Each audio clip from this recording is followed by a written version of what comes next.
విశాఖ వాసులకు ట్రాఫిక్ కష్టాలు తీరబోతున్నాయి. ఏఐ సేవలతో రోడ్లపై వేచి ఉండే సమయం తగ్గనుంది. ఇక నుంచి ట్రాఫిక్ రూల్స్ బ్రేక్ చేస్తే తప్పించుకోలేరు. ఏఐ ద్వారా సెకండ్లలోనే ఆటోమేటిక్గా చలాన్లు జనరేట్ అయిపోతాయి. వాహనదారులు జాగ్రత్తగా ఉండాలని హెచ్చరిస్తున్నారు పోలీసులు.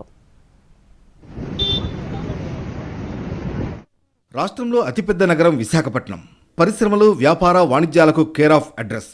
అత్యంత వేగంగా అభివృద్ధి చెందుతున్న స్టీల్ సిటీలో జటిలమైన సమస్యల్లో ఒకటి ట్రాఫిక్. ఇక్కడ చిక్కుకుంటే ఎదురయ్యే కష్టాలు అనుభవించిన వాళ్లకే అర్థమవుతాయి. ప్రజా రవాణా వ్యవస్థ పూర్తి స్థాయిలో లేకపోవడం, భౌగోళిక పరిస్థితుల కారణంగా ప్రైవేట్ వాహనాల సంఖ్య ఏటికేడాది పెరుగుతోంది. ఒక అంచనా ప్రకారం ప్రతి ఏటా 10,000 కొత్త వాహనాలు విశాఖ రోడ్లపైకి వస్తున్నాయి.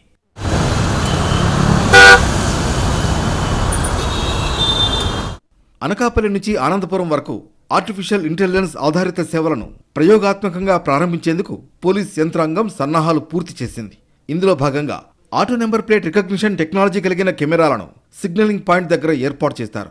ఏఐ ఆధారంగా జంక్షన్లో ఎటువైపు నుంచి ఎక్కువ వాహనాలు వస్తున్నాయో వాటి సంఖ్య ఎంత ఉందో అంచనా వేస్తాయి. ఏ వైపుకు ఎక్కువ వాహనాలు వెళుతున్నాయో టెక్నాలజీ ద్వారా క్యాల్కులేట్ చేసుకుని సిగ్నలింగ్ సమయాన్ని ఆటోమేటిక్గా మార్చుకుంటాయి.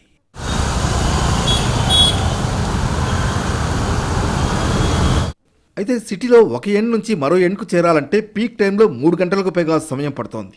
అదే ఏఐ ఆధారిత ట్రాఫిక్ రెగ్యులేటరీ సిస్టమ్ ద్వారా వాహనాల సంఖ్య ఆధారంగా సిగ్నల్స్ ఆపరేట్ అవుతాయి. దీని కారణంగా ఎక్కువ సమయం రోడ్లపై వెయిట్ చేసే సమయం తగ్గనుంది. ఆర్టిఫిషియల్ ఇంటెలిజెన్స్ పూర్తి స్థాయిలో అందుబాటులోకి వస్తే విజువల్ పోలీసింగ్ కోసం వినియోగించే సిబ్బంది సంఖ్య తగ్గే అవకాశం ఉంది.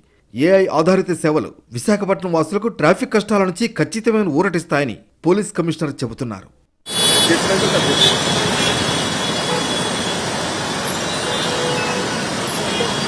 ఆర్టిఫిషియల్ ఇంటెలిజెన్స్ ఎంత సౌకర్యవంతమైన ప్రయాణాన్ని అందిస్తుందో తేడా వస్తే అదే స్థాయిలో షాక్ల మీద షాకులు తప్పవని సీనియర్ అధికారులు భావిస్తున్నారు.